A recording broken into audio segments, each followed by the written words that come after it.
From 9 April onwards PTI ने जलसे जुलूस भी कर लिए, लॉन्ग मार्च भी कर ली, एहतजाज भी कर लिया, पार्लियामेंट से बाहर भी आ गए और असेंबलीज तक तोड़ने की बात कर ली। लेकिन जो वफाकी हुकूमत है इसमें कोई दो राय नहीं है कि वो टस से मस नहीं हुई, उनको कोई फ़र्क ही जैसे नहीं पड़ा। और आप लोगों का मुतालबा था कि कबल वक्त इलेक्शन, उन्होंने कहा कि जी अपने वक्त पे होंगे, और अब तो इत्तलात ये हैं कि वो शायद इसका जो आइनी मुद्दत है उसमें इजाफा भी कर लें, यानी इलेक्शन 2023 में भी नहीं 2024 में होंगे। तो ये आप इसको किस तरह से देखते हैं? यहाँ पे कोई आपकी कमज़ोरी रही, कोई आपका फेलियर रहा, कहीं आप लैक कर गई आपकी स्ट्रैटेजी, क्या हुआ सर? नहीं, देखिए बात बहुत सादा सी है। हमने ये कहा था कि जो हुआ है वो पाकिस्तान के साथ जुल्म हुआ है। इस साजिश के तहत जो रजीम चेंज ऑपरेशन किया गया उससे पाकिस्तान की जड़ें खोखली कर दी गई हैं, इसलिए हम मुज़ाहमत करेंगे, और वो मुज़ाहमत करेंगे हम आइन और कानून के अंदर रहते हुए, और जो भी हम कर सकते हैं वो हम करेंगे। और हमने करके दिखाया, और सारे पाकिस्तान ने देखा कि किस तरीके से पहली दफ़ा पाकिस्तान की तारीख में एक बैरूनी मुदाखलत, कौमी सलामती कमेटी के अल्फाज हैं मेरे नहीं, वाज़े बैरूनी मुदाखलत हुई और उसके सामने पूरी कौम खड़ी हो गई। इमरान खान जो हैं उन्होंने लीड किया उस कैंपेन को, सारी कौम उनके साथ खड़ी हो गई, और पहली दफ़ा ये मुज़ाहमत आपको होती हुई नज़र आई। इससे इलेक्शन बिल्कुल अभी तक हासिल नहीं हुआ, ये आपकी बिल्कुल दुरुस्त बात है, लेकिन मेरे ख्याल में ये जो मुज़ाहमत हुई है पिछले 8 साढ़े 8 माह की, इससे पाकिस्तान की तारीख का रुख ज़रूर बदल गया है।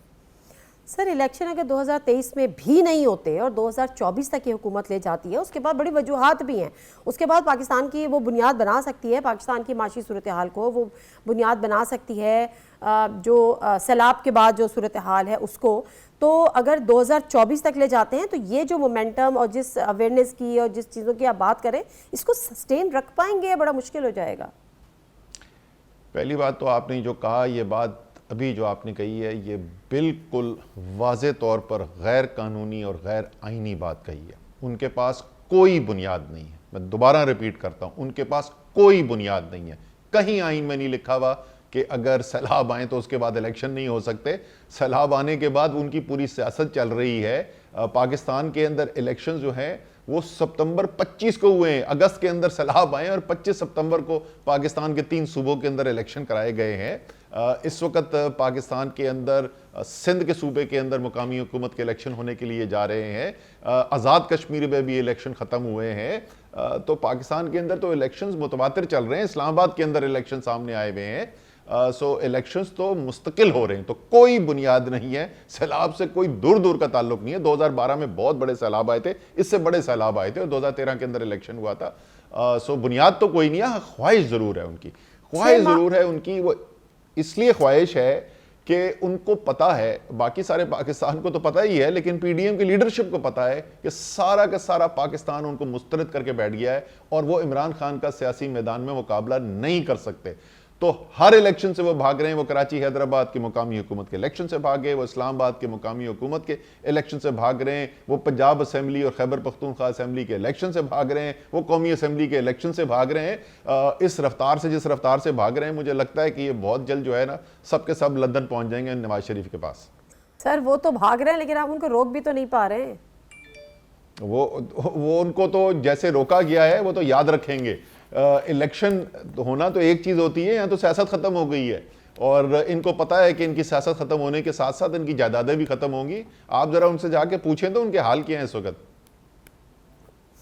तो सर अब आपके सिर्फ जानना अब यह है कि सब कुछ आप लोगों ने कर लिया, और असेंबली तो डेफिनेटली अभी टूटी नहीं है, और आपने कहा जब पंजाब की तोड़ेंगे, उसको मशरूत है केपीके की, उसका तोड़ेंगे, अगर मैं गलत नहीं हूँ। तो अब आपके पास कौन से कार्ड्स रह गए हैं इनको मजबूर करने के लिए कि आप इलेक्शन कबल वक्त करा दें, या मेंटली तौर पर कहीं ना कहीं आप प्रिपेयर हो गए कि जी ठीक है इलेक्शन जो है वो अपने वक्त पर ही होंगे अगर आगे नहीं बढ़े तो? नहीं, ये आपने कैसे फैसला कर लिया कि तहलील नहीं होगी? तहलील नहीं होगी? नहीं, मैंने कहा अनलेस एंड अनटिल कम से कम 11 जनवरी तक डेफिनेटली, और उसके बाद केपी होगी जो खबरें आ रही हैं। बाय द वे ये भी मैं आपको बता दूं कि 11 जनवरी से पहले भी तहलील हो सकती हैं। हमारी जो पंजाब असेंबली कानूनी जी पंजाब असेंबली उससे सर अंडरटेकिंग दी है आप लोगों ने अदालत में। ओहो भी छोड़ देना आप जरा, कानून के ऊपर बहस अभी हम नहीं करते। 11 से पहले भी हो सकती है, लेकिन 11 जनवरी जो है वो अभी से कोई 18 अगस्त के बाद तो नहीं है ना। वो तो 18 अगस्त है, ये तो 11 जनवरी है असेंबली की टर्म जो पूरी होनी है। देखें, हम पहले भी आपको कह चुके हैं कि हम इस पाकिस्तान के ऊपर जो रजीम चेंज की गई है, जिससे पाकिस्तान के अवाम की ज़िंदगी अजीरन कर दी गई है, पाकिस्तान की तारीख की बदतरीन महंगाई फैलाई गई है, ये मेरे अदादो शुमार नहीं है, ये इसी हुकूमत के इदारों के अदादो शुमार है।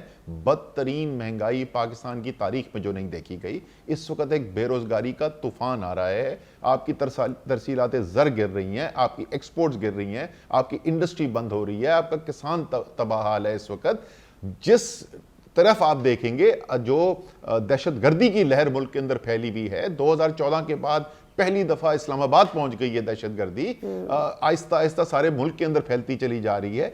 जिस तरफ भी आप देखेंगे आपको तबाही तबाही नजर आएगी। तो इस तबाही को मेरी जिद्दोजहद इस पे मशरूत नहीं है कि मैं कल कामयाब हो जाऊंगा तो मैं जिद्दोजहद करूंगा वरना नहीं करूंगा। मैं तो आखिरी वक्त तक, आखिरी सांस तक जिद्दोजहद करता रहूंगा। मेरे खिलाफ बाकी सारी पार्टी के खिलाफ हो रहा है, मेरे खिलाफ 17 FIR काटी हुई है, तौहीन अदालत, तौहीन इलेक्शन कमीशन, FIA की इंक्वायरी, आर्टिकल 6 की इंक्वायरी, ये जो मर्जी कर ले। ये इन्होंने इमरान खान के ऊपर गोलियां चला ली, नहीं रुकेंगे हम अपनी जिद्दोजहद जारी रखेंगे। रात को जब जाकर सोते हैं बड़ी सुकून से सोते हैं कि जितनी अल्लाह ताला ने हिम्मत दी हुई है ना, उस पूरी हिम्मत के साथ इस पाकिस्तान की तबाहकारी का मुकाबला कर रहे हैं और करते रहेंगे।